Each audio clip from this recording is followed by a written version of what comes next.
The story goes, the wolf thought to himself, what a tender young creature, what a nice plump mouthful. Hey guys, what's up? It's your girl, your average viewer here. I began watching the fantasy police drama Grimm because the idea seemed interesting enough. This episode was directed by Mark Buckland and aired on October 28, 2011. As of today, all 6 seasons are available on Amazon Prime. A young girl wearing a bright red hoodie goes for a jog through the park. As she's running, she sees a little figurine and stops to pick it up. A creature tackles her, and we hear fighting and screaming noises. Her iPod is left at the scene. As Nick buys an engagement ring, they see a young blonde career woman leaving her office. The longer Nick looks at her, she transforms into this rotten skeleton face. The detectives, Nick and Hank, are called on to investigate the missing girl. They go visit her roommate and confirm her ID. When Nick gets home, he sees Aunt Marie there. She hugs Nick and tells him they need to talk privately. She has cancer and doesn't know when she's going to die, and she asks if he's been seeing strange things and people, and his silence confirms it. She advises him to end things with Juliet because it's too dangerous. Before she can explain the creatures, she notices Hulda's car is there. He is a reaper who hunts Grimms. Nick and Aunt-Marie fight off Hulda. Nick shoots him and then sees his face transform back to the human side. Before the ambulance comes, she gives Nick a locket and tells him to never lose it. Aunt-Marie also reveals that his parents didn't die in a car crash, they were murdered. At the hospital, she tells him that their family can see people as they really are when they lose control. Nick is one of the last Grimms. Everything he needs to know is in her trailer. As he's leaving, Nick opens the locket and notices it makes a key. Since he can't sleep, he goes to Aunt Marie's trailer. Her trailer has loads of medieval weapons, books, and strange items in it. Nick flips through a book with weird pictures of creatures inside of it, and one of the creatures is a hexen beast. He's scared by Juliet coming into the trailer and quickly ushers her out. The next day, they get a plaster cast of the boot worn by the attacker. We see a mailman wearing those same boots as he's delivering mail. When he sees a child with a red hoodie walk past him, he turns and begins following the girl. Captain Renard is giving a police briefing about the little girl's kidnapping and the university girl's disappearance. They go searching the little girl's neighborhood, and Hank suggests they cut through the park. They split up, and Nick can hear Aunt-Marie's warnings as he's looking around. Hank spots the little girl's backpack in the neighborhood. Nick spots the boot prints from earlier and follows them out of the park to a house. A man is checking his mail and strangely watches some kids ride by on their bikes. He turns into an animal and Nick chases him into his house. The cops come to search the man's house, but they can't find any trace of the little girl there. Hank questions why Nick is so sure it's this guy considering he's clean. Later that night, Nick goes into the trailer and he comes across the monster that the man was and goes to stalk him. The man goes to his backyard and Nick sees him peeing on his fence. The man abruptly stops and goes back into his house but jumps out the window onto Nick. He warns Nick that he shouldn't have come back but invites him into his house. He is surprised to meet a Grimm.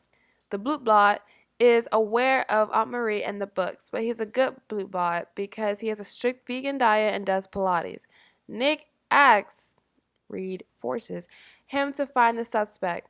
We see the mailman from earlier driving to a cabin in the woods. He is transporting the little girl into his basement. He hangs up her red hoodie in a wardrobe full of red hoodies. He asks her if she wants chicken pot pie, to which she declines. Monroe is able to follow the scent of the mailman. They stop midway at the bridge and walk the rest of the way. Before they begin walking, they put wolfsbane on themselves so the mailman can't smell them. Monroe is having trouble controlling his other side, so he can't help Nick and scurries out of there. Nick calls Hank and tells him to meet him. The mailman thinks he can smell Nick but is distracted by the little girl knocking on the basement door. Hank pulls up and begins asking some reasonable police questions, but Nick pulls the "you don't trust me" card. They knock on his door and notice he's not wearing his boots. Hank doesn't think he's a guy at all, but Nick is confident. Nick can't find the boots in his house, so they leave.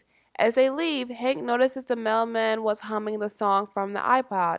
The mailman shuts off all the lights and they re-enter the house. It's tussle time. Hank shoots him as he runs out and returns back to his human form. Before he dies, he recognizes that Nick is a Grimm. They go to search the house, calling for the little girl's name. Nick notices that the water from the vase is stopping at the rug. He pulls back the rug and sees the door, and he rescues the girl.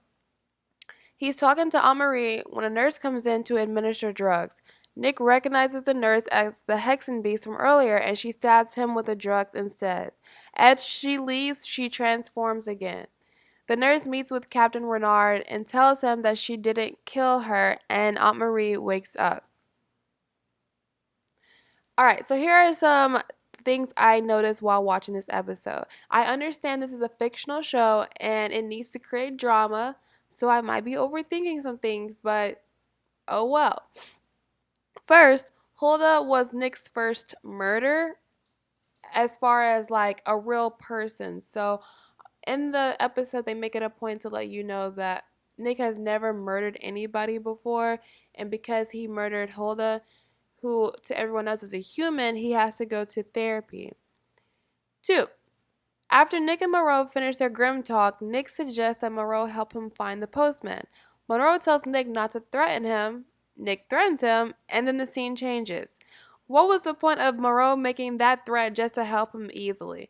If you want to believe it's because Nick is a Grimm, so Monroe is scared he's going to kill him, that's knowledge Monroe had before he made the threat, and yet he still made it. If you believe it ties into Monroe's characterization of relenting to Nick easily, you may have a case.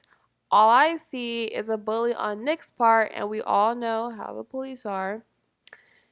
3rd, in the mailman's house, they see the figurines that the university students saw earlier.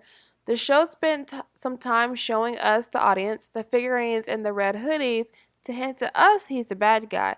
But Hank and Nick didn't even know the significance of the figurines or the hoodies. This whole episode is about Little Red Riding Hood, but the only people who know it's about Little Red Riding Hood are us and the people who hunt Little Red Riding Hoods. 4th, when they're looking for the girl, Nick notices that the water from the vase isn't pooling correctly and deduces there must be a trap door.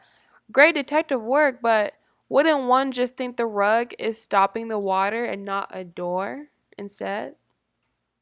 5th, how come the mailman can still smell them? Nick, Hank, and Monroe put wolfsbane on them, which is supposed to help the smell, but he is still able to get a whiff. Does it just weaken the smell and not totally get rid of it? 6th, we actually don't learn Monroe's name at all this episode. He never says it, and neither do the police when they're searching his house. 6th, why did the mailman kill the university girl but not the little girl? I know he wanted to fatten the little girl up first, but the time span between the university girl's death and the little girl's kidnapping is about 2 days at the most. How long does he go between meals, and why hasn't this pattern been noticed before? Obviously, he has a thing for girls and red hoodies. 7. Why did Adeline wait until she was in Aunt Marie's room to fill her syringe? Wouldn't it have been more beneficial to already have it filled? Or even if she needed to be quick, when she saw Nick in the room before she entered it, she could have filled her syringe outside of the room and then walked in. And lastly, the little girl has the initials RH on her backpack, which could stand for her name, Robin Howell, or Riding Hood. So my final thoughts. I think this was a good pilot episode because we've met all the main characters. We've established what kind of life Nick lives. He's a detective. He's in a committed relationship. He wasn't raised by his parents, but by his aunt instead. And he's never known about the other side of his family. Captain Renard is clearly out to get Nick. This show doesn't seem too magical or like too fairy tale. It seems very normal. Besides the people being able to convert to Vestin, everything is explainable, if that makes sense. One question I have for you.